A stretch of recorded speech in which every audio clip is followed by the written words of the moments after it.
Hello all, my name is Lena Windland and I head UN Human Rights work on business and human rights from our headquarters in Geneva.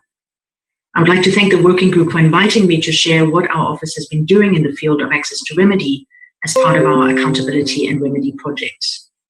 I'll provide a quick overview of our greater project before sharing some specifics and key findings from the latest phase, as well as our plan going forward. In 2011, the UN Guiding Principles on Business and Human Rights were unanimously endorsed by the UN Human Rights Council. In the years following this endorsement, our office noticed that most attention was focused on implementing the first two pillars of the UN Guiding Principles, and not as much attention was being paid to the third, but equally important pillar on access to remedy. Thus, our office recognized that for the Guiding Principles framework to succeed, there would need to be progress made on access to remedy. And in 2013, we began a project aimed at strengthening the implementation of this pillar. The project has been known as the Accountability and Remedy Project, or ARP for short. The project's substantive work proceeded in 3 phases, with each phase requested by the UN Human Rights Council. The third pillar of the Guiding Principles referred to 3 categories of grievance mechanisms through which those harmed in the context of business activity can seek redress. Each substantive phase of the Accountability and Remedy Project corresponds to one of these categories of grievance mechanisms. The first phase, or ARP1, focused on judicial mechanisms. The second phase, or ARP2, focused on state-based mechanisms other than courts, such as OECD national contact points, national human rights institutions, or labor inspectorates. And finally, the third phase, or ARP3, focused on non-state-based grievance mechanisms. The goal for each of these phases was to enhance the effectiveness of the respective mechanisms through the development of guidance on what a good mechanism should look like and what steps should be taken to develop such mechanisms in practice. This guidance was presented to and welcomed by the UN Human Rights Council. The guidance was developed through an evidence-based consultative process during which we tried to learn about the pros and cons of as many systems as possible, in as many sectors as possible, and from as many stakeholders as possible, in as many jurisdictions as possible. We focus particularly on those who use the mechanisms, those who administer the mechanisms, and practitioners who have experience with the mechanisms, as we wanted to understand the challenges on the ground and find realistic solutions to overcome such challenges. In the end, we derived practical recommendations for improving rights holders' access to remedy that recognize the different legal, cultural, and economic realities that exist in different parts of the globe. In 2016, we released our findings in relation to judicial mechanisms. And in 2018, we issued our report on other state-based mechanisms, such as national human rights institutions. The same year, in 2018, the UN Human Rights Council asked our office to take a detailed look at non-state-based grievance mechanisms. And over the last year, we examined these mechanisms in great detail, and our findings were officially presented to the Council in July of this year. When we talk about non-state-based grievance mechanisms, we're generally speaking about privately run mechanisms where grievances can be raised and remedy can be sought. There's huge diversity in the types of mechanisms that fall under this heading. Therefore, we decided early on in the project to focus on a few emblematic types that are particularly relevant to business and human rights cases. 2 of the major types of mechanisms we examined were company-based grievance mechanisms and mechanisms of multi-stakeholder initiatives. The UN Guiding Principles provide a set of effectiveness criteria for these types of mechanisms.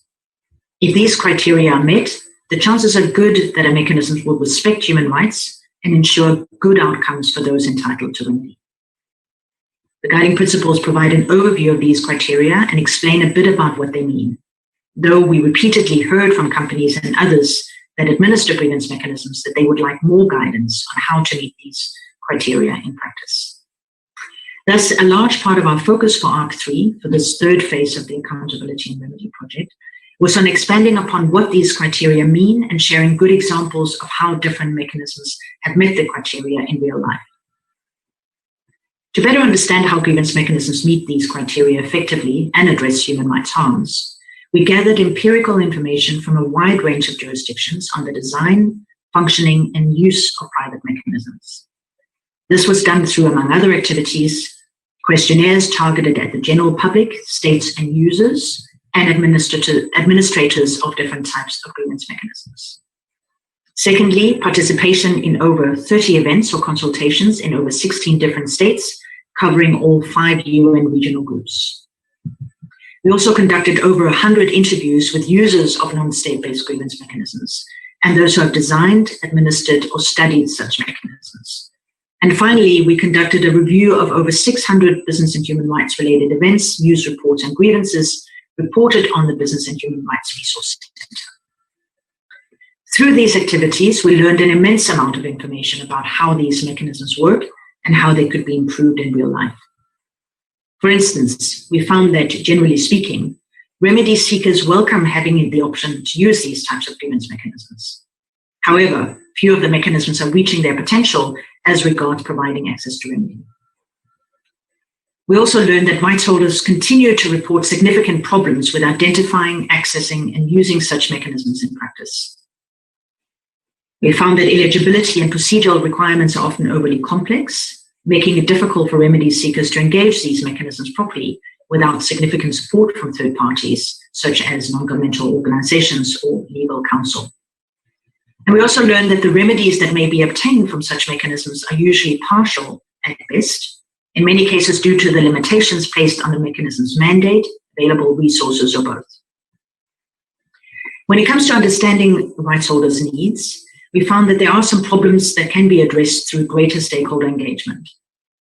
One of our most important findings is that the amount and quality of stakeholder engagement is a strong indicator of a mechanism's effectiveness. Engaging with and empowering users and potential users helps ensure that the mechanism meets their needs and that they will actually use the mechanism in practice. Generally speaking, grievance mechanisms need to give much greater emphasis to the needs, expectations, and perspectives of the people for whose use the mechanisms are intended. These perspectives should be taken into account at all stages, from the design of the mechanisms through outcomes in specific cases.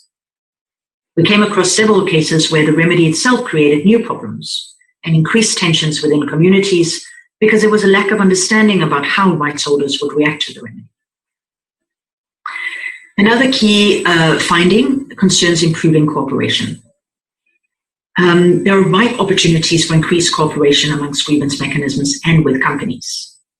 Companies understandably have their own approaches to remedy, but a lack of cooperation can create inefficiencies and confusion for rights holders, and it misses opportunities to reduce and share costs associated with running mechanisms and to provide necessary services to the rights holders.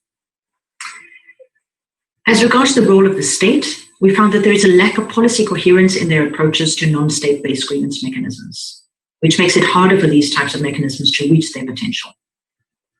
Therefore, there is a need for greater recognition by states of the legitimacy and utility of these mechanisms, and states should take actions to help establish an enabling environment whereby such grievance mechanisms can better contribute to the provision of remedy.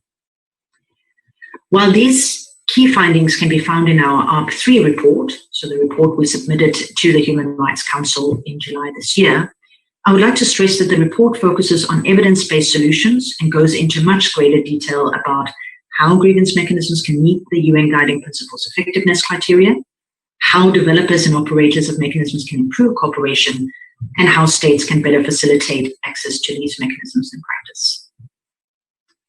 As regards next steps, in July of this year, the Human Rights Council, in response to the report, passed a resolution requesting our office to continue our work on accountability and remedy. We have just started the 4th phase of the Accountability and Remedy project, and while the first 3 phases of the project focused on developing substantive guidance, this 4th phase will be focusing on dissemination, implementation, and accessibility of all our work over the past 6 years. Human Rights Council reports are necessarily dense, and thus we'll be converting our findings into more user-friendly formats and helping different stakeholders operationalize the recommendations. If you have any ideas for how to help promote this work, or if you'd like to become involved in any way, please feel free to reach out to the email address on the screen. Thank you so much.